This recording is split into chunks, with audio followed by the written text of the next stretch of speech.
ਚੜੂਣੀ ਦੀ ਗ੍ਰਿਫਤਾਰੀ ਨੂੰ ਲੈ ਕੇ ਤੁਸੀਂ ਸੀਐਮ ਖੱਟਰ ਦੇ ਦਰਵਾਜ਼ੇ ਦੇ ਬਾਹਰ ਬੈਠ ਜਾਂਦੇ ਹੋ। ਪੁਲਿਸ ਦਾ ਫਿਰ ਰਵੱਈਆ ਕਿਸ ਤਰੀਕੇ ਦਾ ਰਿਹਾ? ਤੁਹਾਡੇ ਨਾਲ ਕੋਈ ਗੱਲਬਾਤ ਹੋਈ?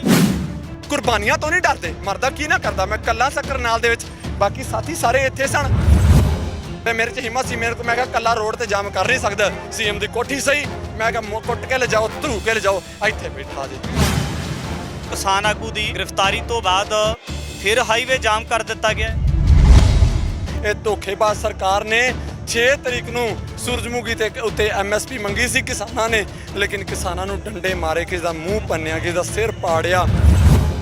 ਅਸੀਂ ਅੱਖਾਂ ਤੋਂ ਨਹੀਂ ਰੋ ਸਕਦੇ, ਅਸੀਂ ਰੋ ਰੋ ਕੇ ਥੱਕ ਗਏ। ਹੁਣ ਸਾਡੀ ਆਤਮਾ ਰੋਂਦੀ ਹੈ। ਅਸੀਂ ਆਮ ਜਨ ਤੋਂ ਮਾਫੀ ਮੰਗਦੇ, ਸਾਨੂੰ ਮਜਬੂਰੀਆਂ ਨੇ। ਅਸੀਂ ਨੈਸ਼ਨਲ ਹਾਈਵੇ ਜਾਮ ਕਰਦੇ ਹਾਂ, ਸਾਨੂੰ ਕੋਈ ਸ਼ੌਂਕ ਨਹੀਂ ਅਸੀਂ ਇਸ ਬਲਦੀ ਸੜਕ ਦੇ ਉੱਤੇ ਬਈਏ। ਜਿਸ ਤਰੀਕੇ ਦਾ ਪੁਲਿਸ ਨੇ ਰਵੱਈਆ ਉਸ ਦਿਨ ਅਪਣਾਇਆ ਕਿਸਾਨਾਂ ਦੇ ਨਾਲ, ਖਾਸ ਕਰ ਤੁਹਾਡੇ ਨਾਲ, ਅੱਜ ਤਾਂ ਨਹੀਂ ਉਸ ਦਿਨ ਦਾ ਕੋਈ ਮਾਹੌਲ ਬਣੇਗਾ। ਐਸੀ ਸਰਕਾਰ ਨੂੰ ਹੁਣ ਆਰ-ਪਾਰ ਦੀ ਲੜਾਈ ਲੜਾਂਗੇ ਤੇ ਡੰਡੇ ਦੀ ਲੜਾਈ ਲੜਾਂਗੇ। ਅੱਜ ਅਸੀਂ ਸਰਕਾਰ ਨੂੰ ਕਿਹਾ ਸੀ ਤੂੰ ਵੀ ਆਪਣੇ ਡੰਡਿਆਂ ਵਾਲੇ ਭੇਜ ਦੇ, ਇੱਧਰ ਵੀ ਡੰਡੇ ਤਿਆਰ ਨਹੀਂ, ਕਿਸੇ ਕੀਮਤ ਤੇ ਪਿੱਛੇ ਨਹੀਂ ਹਟਿਆ ਜਾਏਗਾ। ਅੱਜ ਵੱਡੇ ਭਾਈ ਨੂੰ ਆਵਾਜ਼ ਮਾਰੀ ਸੀ, ਪੰਜਾਬ ਹਰਿਆਣੇ ਦੇ ਵਿੱਚ ਆਇਆ। ਜਿੱਦਣ ਹਰਿਆਣੇ ਨੂੰ ਆਵਾਜ਼ ਮਾਰੇਗੀ ਸਿੱਧਾ ਪੰਜਾਬ ਦੇ ਵਿੱਚ ਜਾਏਗਾ। ਪਛਤਾਨੇ ਆ, ਸਾਡੇ ਵਾਸਤੇ ਪੁਰਖਾਂ ਤੋਂ ਵੀ ਰੋਨੇ ਆ ਬਹਿ ਕੇ ਕਿ ਤੁਸੀਂ ਇਹ ਕੀ ਕੀਤਾ ਜਿਹੜਾ ਆਜ਼ਾਦੀ ਦੇ ਵਿੱਚ ਸਹਿਯੋਗ ਪਾਇਆ। ਇਹਦੇ ਉੱਤੇ ਨਾ ਹੀ ਪਾਉਂਦੇ ਤੇ ਚੰਗਾ ਸੀ, ਸਾਨੂੰ ਧੱਕੇ ਨਾ ਖਾਣੇ ਪੈਂਦੇ।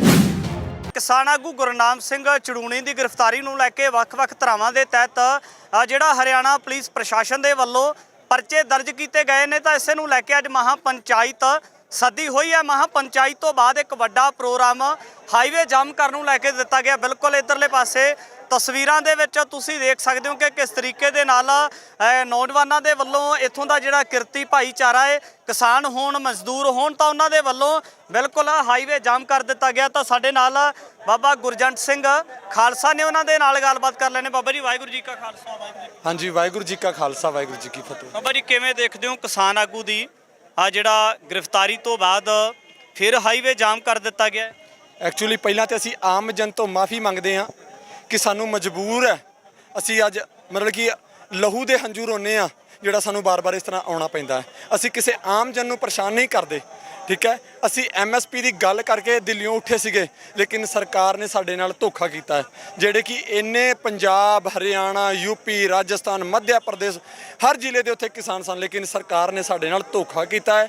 ਇਹ ਧੋਖੇਬਾਜ਼ ਸਰਕਾਰ ਨੇ 6 ਤਰੀਕ ਨੂੰ ਸੂਰਜਮੁਖੀ ਤੇ ਉੱਤੇ MSP ਮੰਗੀ ਸੀ ਕਿਸਾਨਾਂ ਨੇ, ਲੇਕਿਨ ਕਿਸਾਨਾਂ ਨੂੰ ਡੰਡੇ ਮਾਰੇ, ਕਿਸੇ ਦਾ ਮੂੰਹ ਪੰਨਿਆ, ਕਿਸੇ ਦਾ ਸਿਰ ਪਾੜਿਆ। ਇੱਕ ਜਿਹੜਾ ਸਾਡਾ ਕਿਸਾਨ ਸਾਥੀ ਸੀ ਉਹ ਵੀ ਸ਼ਹੀਦ ਹੋਇਆ। ਸਰਦਾਰ ਗੁਰਨਾਮ ਸਿੰਘ ਚੜੂਣੀ ਦੀ ਪੱਗ ਸਭ ਦੀ ਸਾਂਝੀ ਹੈ, ਚਾਹੇ ਉਹ ਕੋਈ ਵੀ ਧਰਮ ਹੋਵੇ। ਮੈਂ ਸਾਰੇ ਧਰਮਾਂ ਦਾ ਦਿਲੋਂ ਸਤਿਕਾਰ ਕਰਦਾ ਤੇ ਕਰਦੇ ਰਹਾਂਗੇ। ਇਹਨਾਂ ਨੇ ਪੈਰਾਂ ਦੇ ਵਿੱਚ ਰੋਲਿਆ। ਸਾਡਾ ਇੱਕ ਹੋਰ ਪ੍ਰਵਕਤਾ ਹੈ, ਉਹਦੇ ਬੁੱਲਾਂ ਦੇ ਉੱਤੇ ਡੰਡਾ ਮਾਰਿਆ, ਉਹਦੇ ਬੁੱਲ ਵੀ ਸੁੱਜੇ। ਅੱਜ ਵੀ ਸਾਡੇ ਕੋਲ ਪ੍ਰੂਫ ਹੈਗਾ। ਲੇਕਿਨ ਸਰਕਾਰ 307 ਦੇ ਤਹਿਤ ਅਤੇ ਹੋਰ ਅਨਿਆ ਧਾਰਾਵਾਂ ਲਾ ਕੇ ਕਿਸਾਨਾਂ ਨੂੰ ਅੰਦਰ ਛੱਡ ਦਿੱਤਾ। ਲੇਕਿਨ ਸਾਡੇ ਨੇਤਾ ਗੁਰਨਾਮ ਸਿੰਘ ਚੜੂਣੀ ਜੋ ਕਿ ਇੱਕ ਲੜਾਕੂ ਨੇਤਾ ਨੇ, ਉਹਨਾਂ ਦਾ ਕਹਿਣਾ ਹੈ ਮੇਰੀ ਬਾਹਰ ਲਿਆਉਣ ਦੀ ਮੰਗ ਨਾ ਕਰਨਾ, MSP ਦੀ ਗੱਲ ਕਰਨਾ। ਅੱਜ ਉਸੇ ਤੇ ਅੱਜ ਸਵੇਰ ਦੇ ਅਸੀਂ ਸਰਕਾਰ ਨੂੰ ਟਾਈਮ ਦੇ ਰਹੇ ਹਾਂ, ਲੇਕਿਨ ਸਰਕਾਰ ਨਹੀਂ ਮੰਨ ਰਹੀ ਹੈ। ਬਾਬਾ ਜੀ ਵੱਡਾ ਸਵਾਲ ਹੈ, ਜਿਸ ਤਰੀਕੇ ਦੇ ਨਾਲ ਉਦੋਂ ਕਿਸਾਨਾਂ ਦੇ ਨਾਲ ਪੁਲਿਸ ਪ੍ਰਸ਼ਾਸਨ ਦਾ ਇੱਕ ਸਖਤ ਰਵੱਈਆ ਸੀ, ਉਸੇ ਤਰ੍ਹਾਂ ਦੇ ਨਾਲ ਹਾਈਵੇ ਜਾਮ ਹੋਇਆ। ਅੱਜ ਵੀ ਉਸੇ ਤਰ੍ਹਾਂ ਦੇ ਨਾਲ ਬਿਲਕੁਲ ਤੁਹਾਡੇ ਵੱਲੋਂ ਹਾਈਵੇ ਜਾਮ ਕਰ ਦਿੱਤਾ ਗਿਆ ਕਿ ਜਿਸ ਤਰੀਕੇ ਦਾ ਪੁਲਿਸ ਨੇ ਰਵੱਈਆ ਉਸ ਤਰ੍ਹਾਂ ਉਸ ਦਿਨ ਅਪਣਾਇਆ ਕਿਸਾਨਾਂ ਦੇ ਨਾਲ, ਖਾਸ ਕਰ ਤੁਹਾਡੇ ਨਾਲ, ਅੱਜ ਤਾਂ ਨਹੀਂ ਉਸ ਦਿਨ ਦਾ ਕੋਈ ਮਾਹੌਲ ਬਣੇਗਾ? ਐਕਚੁਅਲੀ ਅੱਜ ਐਸਾ ਕੁਝ ਨਹੀਂ ਬਣੇਗਾ। ਅਸੀਂ ਸ਼ਾਂਤੀ ਪ੍ਰਿਆ ਲੜਾਈ ਲੜਦੇ ਹਾਂ, ਸ਼ਾਂਤੀ ਪ੍ਰਿਆ ਲੜਦੇ ਰਹਾਂਗੇ। ਲੇਕਿਨ ਤੁਸੀਂ ਵੇਖਿਆ ਹੋਣਾ ਹੈ, ਕਿਸਾਨ ਬੈਠੇ ਸੀ, ਭੋਏ ਤੇ ਬੈਠੇ ਸੀ, ਲੇਕਿਨ ਪ੍ਰਸ਼ਾਸਨ ਨੇ ਕਿਵੇਂ ਤਰ੍ਹਾਂ ਖਿੱਚਿਆ। ਆ ਖੁਦੇ ਮਾਰਨੇ ਕਿਸੇ ਨੂੰ ਇਹ ਕੋਈ ਸ਼ੋਭਾ ਨਹੀਂ ਦਿੰਦੇ। ਅਸੀਂ ਤੁਹਾਨੂੰ ਆਪਣੇ ਪ੍ਰਸ਼ਾਸਨ ਨੂੰ, ਅਸੀਂ ਆਪਣਾ ਭਰਾ ਮੰਨਦੇ ਹਾਂ। ਜੇ ਤੁਹਾਡੇ ਕੋਲ ਅੱਜ ਤਨਖਾਹਾਂ ਨੇ ਤੇ ਉਹ ਵੀ ਤੁਸੀਂ ਕਿਸਾਨ ਦੇ ਘਰੋਂ ਪੈਦਾ ਹੋ ਕੇ ਉੱਥੇ ਗਏ ਹੋ, ਲੇਕਿਨ ਤੁਸੀਂ ਆਪਣੇ ਭਰਾਵਾਂ ਨੂੰ ਆ ਨਾ ਮਾਰੋ। ਅੰਨ ਤੁਸੀਂ ਵੀ ਖਾਂਦੇ ਹੋ, ਮੱਕੀ ਤੁਸੀਂ ਵੀ ਖਾਂਦੇ ਹੋ, ਬਾਜਰਾ ਤੁਸੀਂ ਵੀ ਖਾਂਦੇ ਹੋ, ਲੇਕਿਨ ਸਾਨੂੰ ਲਹੂ ਦੇ ਹੰਝੂ ਨਾ ਰਵਾਓ। ਅਸੀਂ ਮਜਬੂਰ ਹਾਂ, ਅਸੀਂ ਅੱਖਾਂ ਤੋਂ ਨਹੀਂ ਰੋ ਸਕਦੇ, ਅਸੀਂ ਰੋ ਰੋ ਕੇ ਥੱਕ ਗਏ। ਹੁਣ ਸਾਡੀ ਆਤਮਾ ਰੋਂਦੀ ਹੈ। ਅਸੀਂ ਆਮ ਜਨ ਤੋਂ ਮਾਫੀ ਮੰਗਦੇ, ਸਾਨੂੰ ਮਜਬੂਰੀਆਂ ਨੇ। ਅਸੀਂ ਨੈਸ਼ਨਲ ਹਾਈਵੇ ਜਾਮ ਕਰਦੇ ਹਾਂ, ਸਾਨੂੰ ਕੋਈ ਸ਼ੌਂਕ ਨਹੀਂ ਅਸੀਂ ਇਸ ਬਲਦੀ ਸੜਕ ਦੇ ਉੱਤੇ ਬਈਏ। ਅੱਜ ਕੋਈ ਇੱਥੇ ਬਹਿ ਕੇ ਵੇਖੇ ਕਿਵੇਂ ਤਪਦੀ ਪਈ ਸੜਕ ਹੈ, ਫਲੂਏ ਵੀ ਬੰਦੇ ਨੂੰ ਹੋ ਜਾਂਦੇ ਨੇ। ਸਰਕਾਰ ਦੇ ਖਿਲਾਫ ਇਹ ਦੋਸ਼ ਲੱਗਦੇ ਨੇ, ਸਰਕਾਰ ਦੇ ਉੱਪਰ ਇਹ ਦੋਸ਼ ਲੱਗਦੇ ਨੇ ਕਿ ਸਰਕਾਰਾਂ ਸੱਤਾਧਾਰੀ ਤਰ੍ਹਾਂ ਹਮੇਸ਼ਾ ਹੀ ਕਿਰਤੀ ਲੋਕਾਂ ਦੇ ਨਾਲ ਵਾਅਦਾ ਖਿਲਾਫੀ ਕਰਦੀਆਂ ਆਈਆਂ ਨੇ। ਕੀ ਲੱਗਦਾ ਕਿ ਕਿਸਾਨੀ ਅੰਦੋਲਨ ਦੇ ਦਰਮਿਆਨ ਜਿਹੜੇ ਖੇਤੀ ਬਿੱਲ ਵਾਪਸ ਲੈ ਲਏ, ਉਸ ਤੋਂ ਬਾਅਦ MSP ਦੀ ਗੱਲ ਸੀ, ਉਹ MSP ਜਿਹੜੀ ਸੀ ਉਹ ਕਿਸਾਨਾਂ ਨੂੰ ਲੈ ਕੇ ਆਉਣੀ ਚਾਹੀਦੀ ਸੀ ਜਾਂ ਸਰਕਾਰ ਦੇ ਉੱਪਰ ਇਸ ਤਰੀਕੇ ਦੇ ਨਾਲ ਵਿਸ਼ਵਾਸ ਕਰਕੇ ਅੱਜ ਕਿਸਾਨ ਖੁਦ ਖੁਆਰ ਹੋ ਰਹੇ ਨੇ? ਪਹਿਲੀ ਗੱਲ ਤੇ ਕਿਸਾਨਾਂ ਨੂੰ ਉੱਥੋਂ MSP ਲੈ ਕੇ ਉੱਠਣਾ ਚਾਹੀਦਾ। ਦੂਜੀ ਗੱਲ ਹੈ ਕਿ ਸਾਡੇ ਕਿਸਾਨ ਆਗੂਆਂ ਨੇ ਵਿਸ਼ਵਾਸ ਕਰਕੇ ਬਹੁਤ ਮਾੜਾ ਕਰਮ ਕੀਤਾ। ਇਹਨੂੰ ਮੈਂ ਕਰਮ ਹੀ ਕਹਾਂਗਾ ਕਿ ਜਿਹੜਾ ਸਰਕਾਰ ਤੇ ਵਿਸ਼ਵਾਸ ਕੀਤਾ, ਲੇਕਿਨ ਸਰਕਾਰ ਇਹ ਵਿਸ਼ਵਾਸ ਕਰਨ ਦੇ ਲਾਇਕ ਨਹੀਂ। ਮੈਂ ਆਮ ਜਨ ਨੂੰ ਵੀ ਅਪੀਲ ਕਰਦਾ ਹਾਂ ਕਿ ਐਸੀ ਸਰਕਾਰ ਨੂੰ ਹੁਣ ਆਰ-ਪਾਰ ਦੀ ਲੜਾਈ ਲੜਾਂਗੇ ਤੇ ਡੰਡੇ ਦੀ ਲੜਾਈ ਲੜਾਂਗੇ। ਅੱਜ ਅਸੀਂ ਸਰਕਾਰ ਨੂੰ ਕਿਹਾ ਸੀ ਤੂੰ ਵੀ ਆਪਣੇ ਡੰਡਿਆਂ ਵਾਲੇ ਭੇਜ ਦੇ, ਇੱਧਰ ਵੀ ਡੰਡੇ ਤਿਆਰ ਨਹੀਂ, ਕਿਸੇ ਕੀਮਤ ਤੇ ਪਿੱਛੇ ਨਹੀਂ ਹਟਿਆ ਜਾਏਗਾ। ਤੂੰ ਹਰਿਆਣੇ ਦੇ ਵਿੱਚ ਰੱਜ ਕੇ ਜਾਤੀਵਾਦ ਫੈਲਾਇਆ, ਸਿੱਖ ਨੂੰ ਹਿੰਦੂ ਨਾਲ ਲੜਾਇਆ, ਮੁਸਲਮਾਨਾਂ ਨੂੰ ਹਿੰਦੂਆਂ ਨਾਲ ਲੜਾਇਆ, ਈਸਾਈਆਂ ਨੂੰ ਸਿੱਖਾਂ ਦੇ ਨਾਲ ਲੜਾਇਆ। ਆ ਕਰਤੂਤਾਂ ਤੁਸੀਂ ਕਰਦੇ ਹੋ, ਅਸੀਂ ਤੁਹਾਡੀਆਂ ਕਰਤੂਤਾਂ ਵਿੱਚ ਨਹੀਂ ਆਣੇ। ਆ ਵੀ ਸਾਡੇ ਭਰਾ ਨੇ, ਆ ਵੀ ਸਾਡੇ ਭਰਾ ਨੇ, ਸਾਰੇ ਧਰਮਾਂ ਦੇ ਸਾਡੇ ਭਰਾ ਨੇ। ਸਾਨੂੰ ਕਿਸੇ ਚੀਜ਼ ਨਾਲ ਸਾਨੂੰ ਤਿਰੰਗੇ ਤੇ ਇਹਨਾਂ ਨੇ ਸਾਡੇ ਉੱਤੇ ਸਵਾਰ ਚੁੱਕੇ ਸੀ। ਤਿਰੰਗੇ ਨੂੰ ਮੈਂ ਹੱਥ ਦੇ ਗੁੱਟ ਤੇ ਤਿਰੰਗਾ ਬਣਾਇਆ ਹੈ, ਸਾਡੇ ਦੇਸ਼ ਦਾ ਨੈਸ਼ਨਲ ਫਲੈਗ ਹੈ, ਅਸੀਂ ਬਣਾਉਂਦੇ ਹਾਂ। ਹੁਣੇ ਥੋੜੇ ਦਿਨ ਪਹਿਲਾਂ ਮੈਨੂੰ ਪ੍ਰਸ਼ਾਸਨ ਨੇ ਗ੍ਰਿਫਤਾਰ ਕੀਤਾ, ਲੇਕਿਨ ਇੱਕ ਪੁਲਿਸ ਅਫਸਰ ਨੇ SHO ਨੇ ਪਤਾ ਹੀ ਮੈਨੂੰ ਕਿੰਨੀ ਵੱਡੀ ਗੱਲ ਕਹਿਤੀ, ਕਹਿੰਦਾ ਸਾਲੋ ਦੇਸ਼ ਬਰਬਾਦ ਕਰੋਗੇ, ਛੋੜ ਕੇ ਭਾਗ ਜਾਓ ਦੇਸ਼। ਇਸ ਗੱਲ ਨੂੰ ਮੈਂ DSP ਨੂੰ ਦੱਸਿਆ, ਮੈਂ DSP ਸਾਹਿਬ ਹੋਰ ਤੁਸੀਂ ਸਾਨੂੰ ਗੋਲੀ ਵੀ ਮਾਰ ਦਿਓ, ਅਸੀਂ ਬਈ ਨਹੀਂ ਡਰਾਂਗੇ, ਲੇਕਿਨ ਜੋ ਤੁਸੀਂ ਆਹ ਗੱਲ ਕਹਿੰਦੇ ਹੋ ਤੁਹਾਡੇ ਬੰਦੇ ਨੇ, ਸ਼ਖਸ ਨੇ ਕਹੀ ਹੈ, ਸੰਦੀਪ ਦਾ ਨਾਮ ਨੇ ਕਿਹਾ ਕਿ ਦੇਸ਼ ਛੋੜ ਕੇ ਭਾਗ ਜਾਓ। ਮਹਿਜ਼ ਦੇਸ਼ ਦੇ ਵਿੱਚ 80% ਕੁਰਬਾਨੀਆਂ ਨੇ, ਇਹ ਦੇਸ਼ ਕਿਸੇ ਕੀਮਤ ਤੇ ਨਹੀਂ ਛੱਡਾਂਗੇ। ਕਿੱਥੇ ਜਾਵਾਂਗੇ ਦੇਸ਼ ਛੱਡ ਕੇ?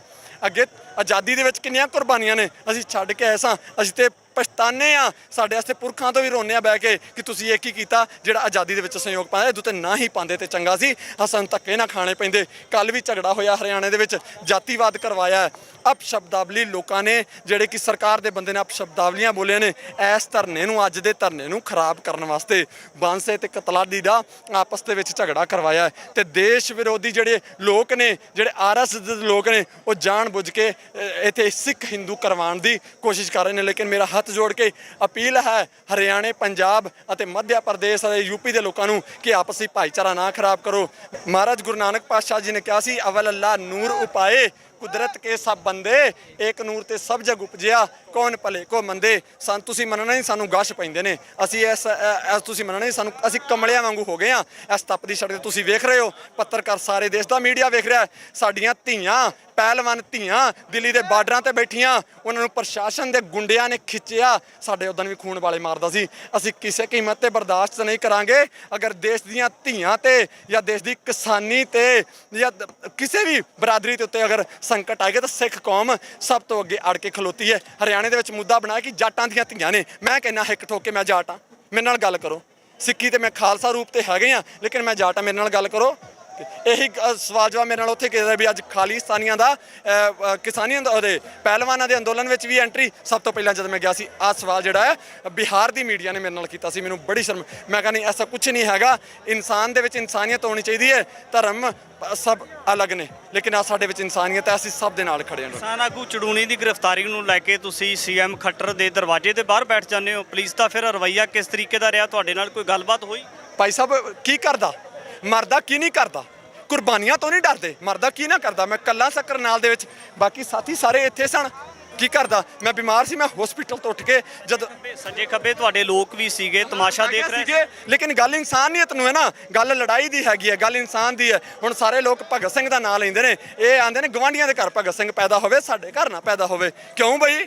ਵੇ ਮੇਰੇ 'ਚ ਹਿੰਮਤ ਸੀ, ਮੇਰੇ ਕੋਲ ਮੈਂ ਕਿਹਾ ਕੱਲਾ ਰੋਡ ਤੇ ਜਾਮ ਕਰ ਨਹੀਂ ਸਕਦਾ। CM ਦੀ ਕੋਠੀ ਸਹੀ, ਮੈਂ ਕਿਹਾ ਕੁੱਟ ਕੇ ਲਿਜਾਓ, ਧਰੂ ਕੇ ਲਿਜਾਓ, ਇੱਥੇ ਬੈਠਾ ਜੇ ਬਸ। ਉੱਥੇ ਬੈਠਾ, ਉੱਥੇ ਮੈਨੂੰ ਧਰੂ ਕੇ ਲਗਾਏ ਨੇ। ਰਾਤ ਨੂੰ 12 ਵਜੇ ਆਪਣੇ ਲਗਾਏ ਨੇ, ਮੈਂ ਤੁਰ ਗਿਆ। ਰਾਤ ਨੂੰ 1 ਵਜੇ ਬਹੁਤ ਵਧੀਆ ਤਰੀਕੇ ਨਾਲ DSP ਸਾਹਿਬ ਆਏ ਨੇ ਉੱਥੇ, ਉਹਨਾਂ ਨੇ ਮੈਨੂੰ ਕਿਹਾ ਗੁਰਜੰਟ ਜੀ ਘਰ ਚਲੇ ਜਾਓ, ਉਹ ਤੁਸੀਂ ਸ਼ਾਹਬਾਦ ਚਲੇ ਜਾਣਾ। ਮੈਂ ਕਿਹਾ ਜੀ ਮੋਸਟ ਵੈਲਕਮ। ਸਾਡਾ ਪ੍ਰੋਟੈਸਟ ਸੀਰੀਅਸ ਕੀਤਾ ਹੈ, ਲੇਕਿਨ ਅਸੀਂ ਆਪਣੇ ਨਤੇਵਾਂ ਦੇ ਨਾਲ ਜਿਹੜੇ ਸਾਡੇ ਨੇਤਾ ਨੇ ਹਿੱਕ ਟੋਕ ਕੇ ਖਲੋਤੇ, ਅੱਜ ਵੀ ਖਲੋਤੇ ਆ, ਕੱਲ ਵੀ ਖਲੋਤੇ ਆ। ਅੱਜ ਵੱਡੇ ਭਾਈ ਨੂੰ ਆਵਾਜ਼ ਮਾਰੀ ਸੀ, ਪੰਜਾਬ ਹਰਿਆਣੇ ਦੇ ਵਿੱਚ ਆਇਆ। ਜਿੱਦਣ ਹਰਿਆਣੇ ਨੂੰ ਆਵਾਜ਼ ਮਾਰੇਗੀ ਸਿੱਧਾ ਪੰਜਾਬ ਦੇ ਵਿੱਚ ਜਾਏਗਾ। UP ਵੀ ਸਾਡੀ ਸਟੇਟ ਹੈਗੀ ਹੈ, ਰਾਜਸਥਾਨ ਵੀ ਸਾਡੀ ਸਟੇਟ, ਹਰਿਆਣਾ, ਪੰਜਾਬ ਸਾਰੀਆਂ ਸਟੇਟਾਂ ਨੇ। ਲੇਕਿਨ ਭਾਈਚਾਰਾ ਤੋੜਨ ਦਾ ਜੋ ਕੰਮ BJP ਕਰ ਰਹੀ ਹੈ 10 ਸਾਲਾਂ ਤੋਂ, ਉਹ ਕੋਈ ਨਹੀਂ ਕਰ ਰਿਹਾ। ਬਿਲਕੁਲ ਜੀ, ਇੱਕ ਵੱਡਾ ਪ੍ਰੋਟੈਸਟ ਕੀਤਾ ਜਾ ਰਿਹਾ ਔਰ ਆਉਣ ਵਾਲੇ ਕੁਝ ਸਮੇਂ ਤੱਕ ਤੈਅ ਹੋਵੇਗਾ ਕਿ ਪੁਲਿਸ ਪ੍ਰਸ਼ਾਸਨ ਦੇ ਵੱਲੋਂ ਗੱਲਬਾਤ ਦਾ ਰਸਤਾ ਕੱਢਿਆ ਜਾਵੇਗਾ ਜਾਂ ਕਿਸ ਤਰੀਕੇ ਦੇ ਨਾਲ ਇਸ ਮਸਲੇ ਨੂੰ ਸੁਲਝਾਇਆ ਜਾਂਦਾ। ਭਵਿੱਖ ਦੇ ਵਿੱਚ ਵੀ ਗੱਲਬਾਤ ਲੈ ਕੇ ਹਾਜ਼ਰ ਹੁੰਦੇ ਰਹਾਂਗੇ। ਧੰਨਵਾਦ।